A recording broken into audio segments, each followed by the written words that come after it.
Hi there, here I am in my, I guess the 6th day here in Argentina. So I will update you. I'm in the backyard of this lovely bed and breakfast that we're staying at in Mendoza.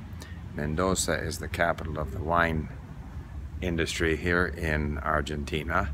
So we flew out of call it the municipal airport in Buenos Aires, which was an absolute pandemonium situation because I don't know whether their systems were down or their pilots were on strike or whatever, but it was just a mad scramble. We got to the airport at 8:15. We finally flew out at 1 o'clock.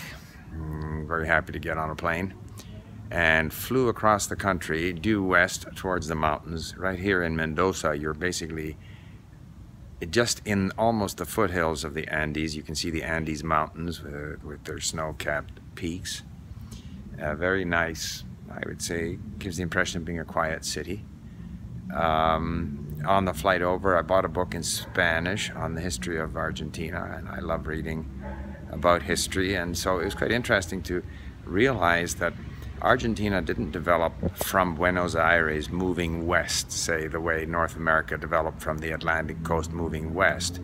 In fact, there wasn't much. It was very sparsely populated in the plains of Argentina, whereas the old Inca Empire was based in Cusco, which is in the mountains in Peru, and of course the Spanish administration was based in Lima.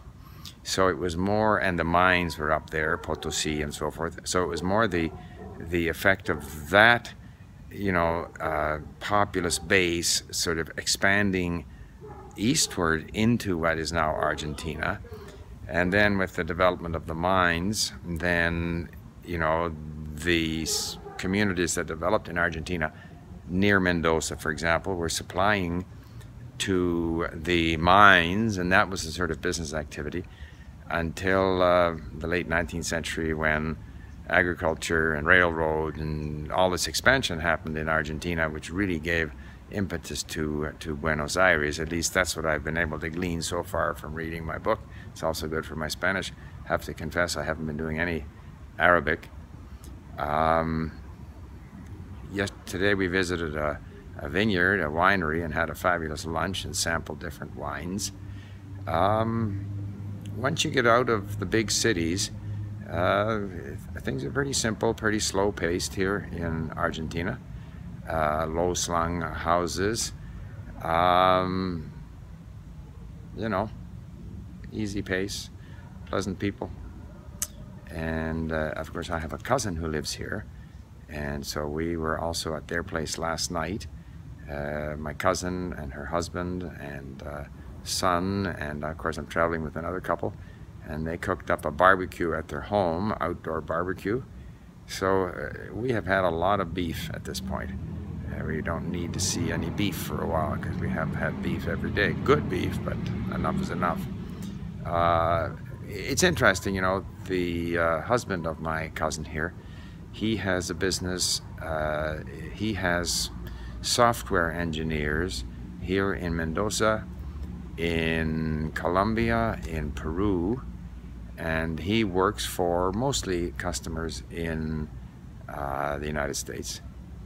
And it's interesting talking to him. Of course, he's been to India, he's been to Ukraine, and it's all part of this global world. I'm a very strong globalist. I know that today in politics, there's a sort of pro-globalist, anti-globalist.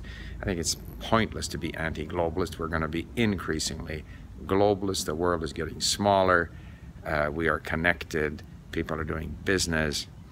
So here in Argentina, and that's what's so much fun about traveling, is you start to get a visual perspective, like I was in Greece, or I was in Israel, and in Jordan, and in Ukraine. And so what do these countries look like? Previous to that, I was, of course, in Russia and Czech Republic and Myanmar and Vietnam. And so you get a sense of this world, and the world is very small and very connected, interconnected, as I explained earlier when I had to get my Brazilian visa produced again, and how via the internet connecting with India to reproduce a visa that I'd obtained through the Brazilian embassy in Ottawa, and I get it at the Staples operation here in Buenos Aires and stuff. This is the world we live in. We're very intimately connected with each other. So the issue is not a globalism good or bad. The issue is, how do we make it better? How do we make it sort of so that opportunity is more equal for people? Those are the issues. But to be against globalism, to me, is childish. I think we have to go out and discover more and more of our world and how we are all connected, and how can we live together in better harmony, those kinds of things. Anyway, it's fun to be here. Tomorrow we will still be in Mendoza, then we go back to Buenos Aires to do some more things, dance some tango, hopefully, maybe visit a estancia where they have gauchos, who knows, I don't know what we're going to do. And then we're on to Iguazu in Brazil.